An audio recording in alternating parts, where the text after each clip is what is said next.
Hi, I'm Callie, and I'm going to tell you a story that might seem a little unusual. I'm really pretty. Like, beautiful. I know that might sound like bragging, and to be honest, it feels like bragging because I don't always feel beautiful.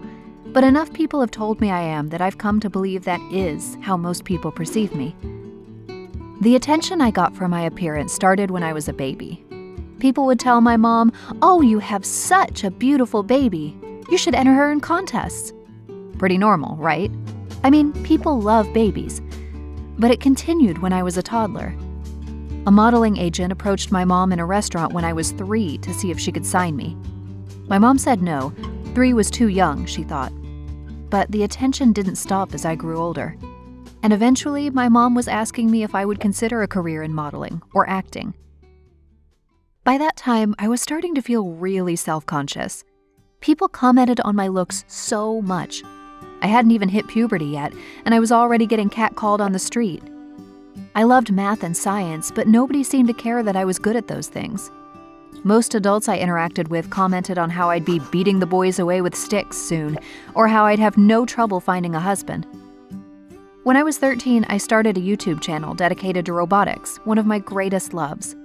But in the comments section, people would leave comments like, "You're hot," or "Shame you're not legal," stuff that made me really uncomfortable. I started wearing baggy clothes to hide the curves I was developing.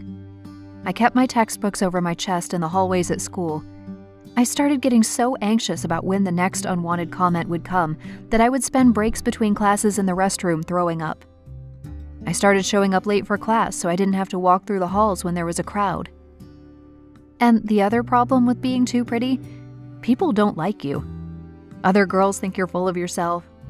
And guys only want you so they can brag to their friends about how they got with you. People also don't think you're smart. I was the butt of so many dumb blonde jokes, even though I was a great student. Once, my mom told me I was so pretty that I wouldn't need to worry about going to college. I'd be able to snag a doctor or a lawyer, and he would take care of me. That hurt more than anything. Between my self-consciousness and the way my classmates resented me, I didn't have any close friends. And with the way people didn't take my aspirations seriously, I started to doubt my own ability to have a career in robotics like I wanted. So I decided that if this was how the world was determined to see me, as just an object, then that's what I'd be. I traded my baggy clothes for low-cut tops. I started wearing lipstick and flirted with the guys who gave me attention, even if I knew they had girlfriends. I did not care about anyone.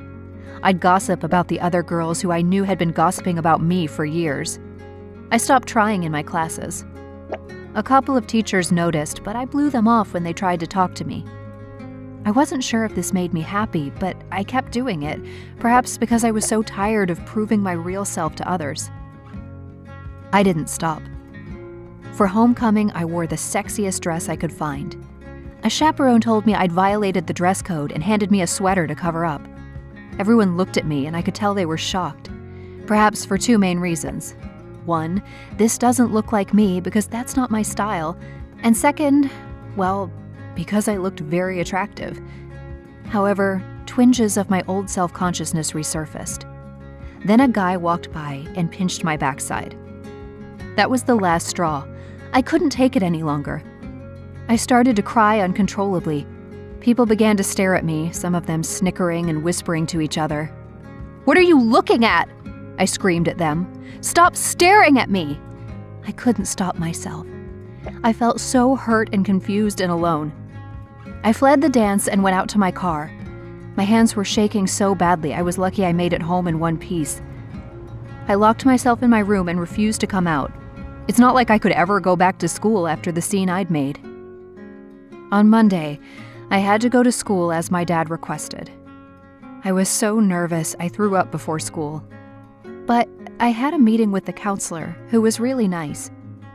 I told her I knew how ridiculous and arrogant it sounded to claim I was too pretty, but she said it wasn't ridiculous at all. She said together we could work on ways for me to feel more comfortable being myself, and for me to get back on track with my schoolwork. But it might be a long process. Things are slowly getting better. I have learned how to manage my anxiety and how to better respond to comments that make me uncomfortable. I even joined science club at school, and I'm finding some friends there. I've got a long way to go before I figure out how to be happy with myself. But things are looking up.